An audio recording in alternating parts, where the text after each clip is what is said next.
নিজের ভাষায় স্বাগত জানানোর পর নাজমুল হোসেন শান্তকে কেমন আছোই জিজ্ঞেস করতে চাইলেন প্যাট কামিন্স। ট্রফি উন্মোচনে দুই দলের দুই অধিনায়ক, কামিন্সকে ঘিরেই আগ্রহ বেশি, স্বাগতিক অধিনায়ক বলে কথা। তবে কামিন্সের বিনয়ও নজর কাড়ল। শান্ত, কামিন্স দুজনেই ট্রফি উন্মোচনের পথে।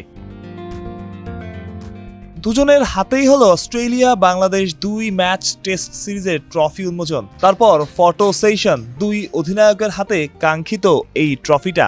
ট্রেডিশনাল ভাবেই ট্রফি উন্মোচনে অংশগ্রহণ করলেন শান্ত এবং কামিন্স, যেমনটা সচরাচর আমরা দেখি ইংল্যান্ড অস্ট্রেলিয়া, ইংল্যান্ড নিউজিল্যান্ড কিংবা অস্ট্রেলিয়ার সাথে অন্য কোনো দলের খেলা হলে। বাংলাদেশ সবশেষ অস্ট্রেলিয়ায় টেস্ট খেলেছিল 23 বছর আগে। দুই দলের অধিনায়কের ট্রফি উন্মোচন সেশন, গণমাধ্যমের আগ্রহ ছিল প্রবল। তবে সময় পাওয়া গেল মিনিট খানিকের মতো। তার মধ্যেই ফটোগ্রাফারদের ছবি তোলার ব্যস্ততা। দিন শেষে দুই দলই চাইবে এই ট্রফিটা হাতে তুলতে। ওয়ার্ল্ড টেস্ট চ্যাম্পিয়নশিপের পয়েন্টস টেবিলের 1 নম্বরে অস্ট্রেলিয়া, 4 নম্বরে বাংলাদেশ। তাই বাংলাদেশের জন্য কাজটা সহজ হবে না।